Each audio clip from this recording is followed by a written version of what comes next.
Вызвали меня 25 января 2018 года в городской отдел Управления Следственного комитета Республики Беларусь по Витебской области по уголовному делу о недоплате профсоюзных взносов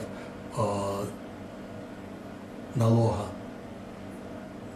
в пользу государства.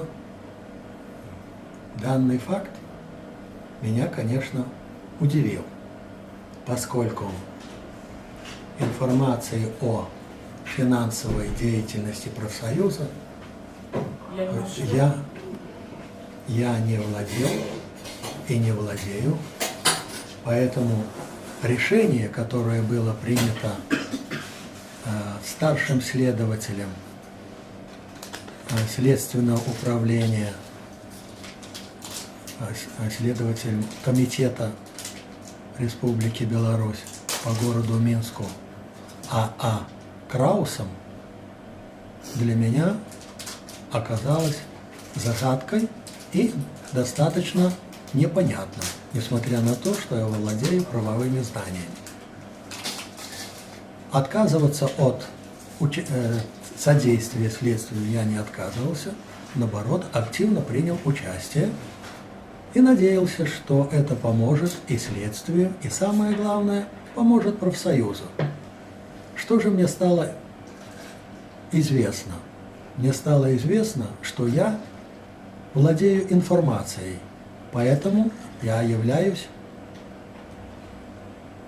свидетелем по делу уголовному. Хотел выяснить, какую информацию от меня хотят услышать, то есть получить следователи Витебского городского отдела ОСК. Они выполняли поручение, которое пришло из Минска. Поэтому сказать, что они плохо или хорошо поступают, я не вправе. Хочу сказать, что деятельность профсоюза никогда не вызывала у меня отрицательной оценки. Профсоюз всячески помогал людям, которые обратились за помощью. А вот деятельность следователя А.А. Крауса у меня вызвала негативную оценку, поскольку я нигде не прохожу как лицо, владеющее информацией о финансовой деятельности профсоюза. Более того, я никак не связан с уголовным делом.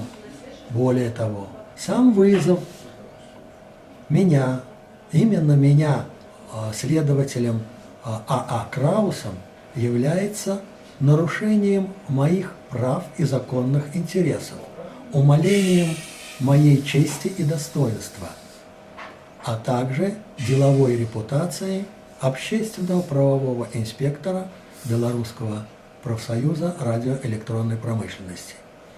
Почему?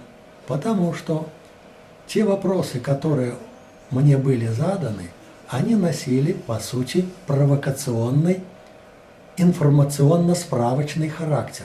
То есть я должен был предоставить им какую-то информацию.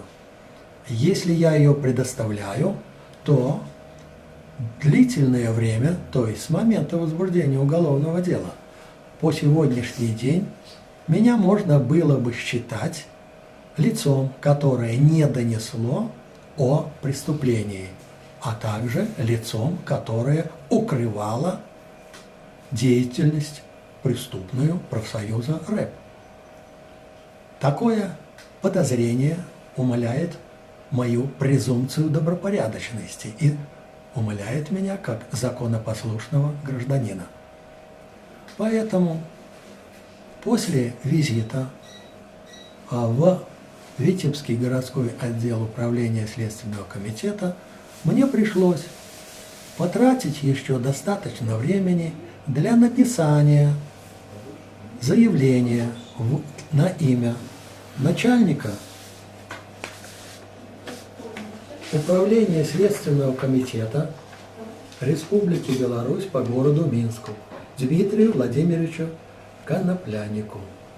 Заявление о предоставлении полной и достоверной информации о данных, дающих основание полагать о донесении о совершенном преступлении. Именно о недонесении. Я попросил начальника ответить на ряд вопросов, а их у меня оказалось не так уж много, всего 9, которые дают мне или дадут мне информацию, насколько высоко квалифицирован и обладает моральными качествами старший следователь А.А. Краус. А также просил принять меры по пресечению аналогичной незаконной деятельности по субъективному, а именно применю слово «отсебятина», по субъективному подозрению члена профсоюза в недобропорядочности, в закононепослушании. Также вынужден был просить прокурора Витебской области Вадима Валентиновича Сушчинского о том, чтобы он также предоставил полную и достоверную информацию о данных, дающих основания полагать о недонесении о совершенном преступлении. И просил прокурора Витебской области принять меры прокурорского реагирования по изложенным фактам нарушения закона, прав и законных интересов члена Белорусского профсоюза РЭП. Полагаю, что мои заявления помогут профсоюзу РЭП и всем членам профсоюза быть незапятнанными столь непрофессиональными и низкоморальными качествами, которые приписываются профсоюзу.